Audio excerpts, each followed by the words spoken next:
Hey tout le monde, comment allez-vous? Aujourd'hui je suis trop contente de revenir avec les défis de mairie du mois de février.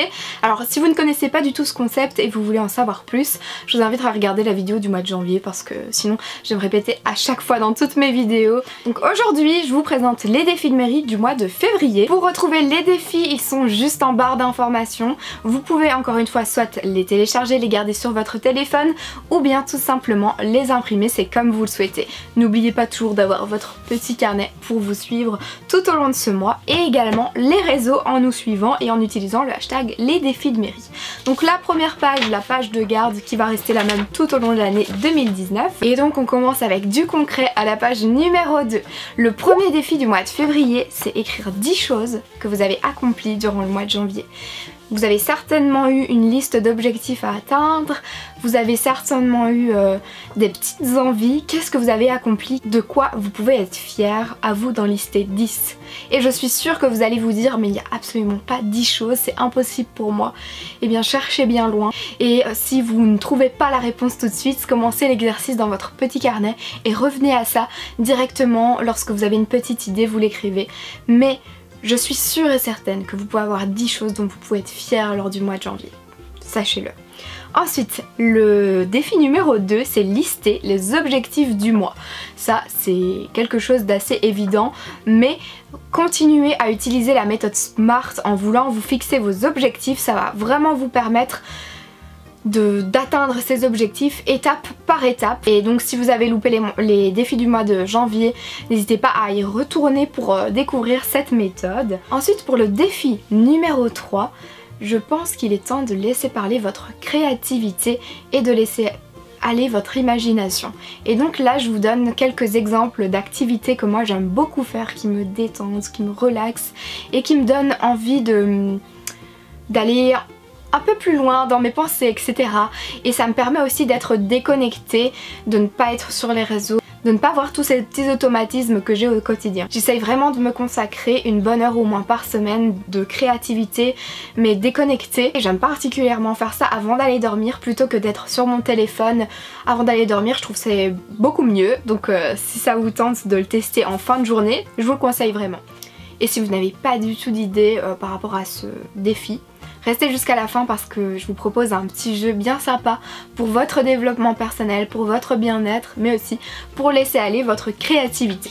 On passe maintenant au défi numéro 4 de ce mois. Et donc c'est essayer pendant une semaine la pensée positive. Si vous ne connaissez pas ce concept, ça consiste à modifier tout ce que vous pensez de négatif. Donc ça demande beaucoup de réflexion, beaucoup d'attention par rapport à tout ce qu'on a comme petites pensées, mais aussi par rapport à tout ce que l'on peut dire, tout ce que l'on peut faire, comment on peut agir. C'est tous des petits gestes que vous allez devoir modifier au quotidien, mais que vous allez voir au final. Commencer à penser comme ça, commencer à modifier et à vouloir ce changement, c'est ensuite l'adopter au quotidien. Je vous ai donné quelques petits conseils pour justement avoir plus facile à être plus positif quoi. Le 5e défi, c'est de faire un grand tri quelque part. Votre dressing, votre salle à manger, votre rangement make-up, votre... peu importe, bref, votre bureau. Faire un tri, mais vraiment à fond. Du genre, je vais tout vider et je vais tout vraiment trier correctement. Je vais me débarrasser de ce que je n'ai plus besoin. Et surtout, si vous avez beaucoup de difficultés avec ça, je vous ai parlé de cette série pendant ce mois, mais moi ça m'a vraiment donné envie de trier. Je suis déjà quelqu'un à la base qui aime beaucoup trier, mais alors quand j'ai vu cette série, ça m'a boosté encore plus. C'est la série sur Netflix de Marie Kondo, L'Art du Rangement. Mais si vous avez envie de faire ce tri et de vous inspirer, je vous invite vraiment à regarder cette série. Ou encore, il y a des vidéos, enfin il y a énormément de vidéos à propos de Marie Kondo et L'Art du Rangement sur YouTube. Si vous n'avez pas Netflix, sachez-le. Et ensuite, le 6e défi de ce mois, c'est de faire des gestes petit à petit pour la planète. Alors c'est vrai que j'en ai jamais parlé sur ma chaîne, mais moi je suis quand même quelqu'un qui fait très attention. Par exemple, j'ai un compost chez moi et tout ce qui est déchets ménagers dans la cuisine, etc. eh bien ça part au compost, on recycle. Il y a plein de petits gestes ainsi que j'ai dans mon quotidien et je me suis dit ça peut être cool d'en parler et justement de faire un défi à ce propos. Par exemple au travail quand je suis arrivée j'avais qu'une poubelle et pour moi c'est pas possible. Enfin moi déjà dans ma chambre j'ai 2 poubelles, les déchets normaux et les cartons. C'est hors de question de tout mélanger et j'ai également toutes mes feuilles de brouillon. Dès qu'il y a un petit espace blanc, même si il reste très peu, je les garde pour en faire des post-it au travail. Enfin voilà, c'est comme ça que je fonctionne depuis toujours parce que j'ai été éduquée comme ça, mais j'essaye de l'appliquer partout, pas qu'à la maison mais aussi au travail. Il y a des petits gestes comme ça que je sais que je dois absolument changer et il y en a d'autres que j'applique un peu partout et donc j'avais envie de vous en parler et de vous donner quelques exemples aussi, bien qu'il y en a des tonnes et des tonnes, c'est vraiment quelques idées que je vous ai données. Ensuite je voulais vous parler de la méditation. Alors je suis quelqu'un de très angoissé par rapport à tout ce qui est zen attitude parce que je suis très dynamique, je suis très vive, je sais pas rester tranquille 2 minutes quoi. J'ai du mal à lâcher prise, à être zen, à rester cool, à rien faire, je sais pas faire ça.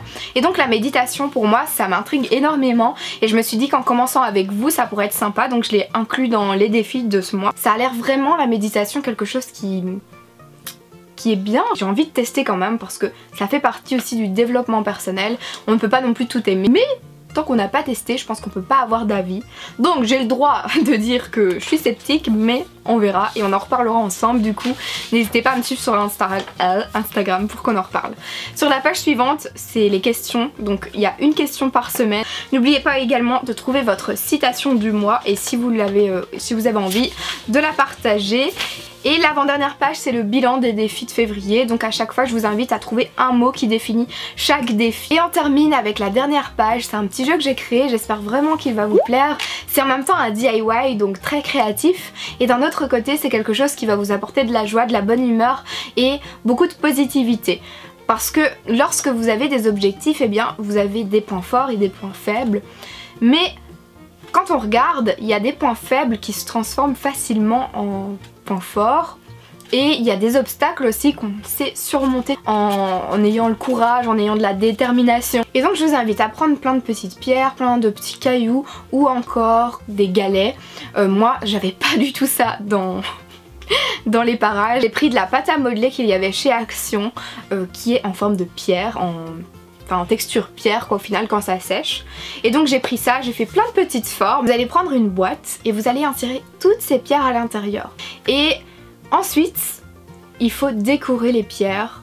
Donc il ne faut pas toutes les décorer d'un coup justement.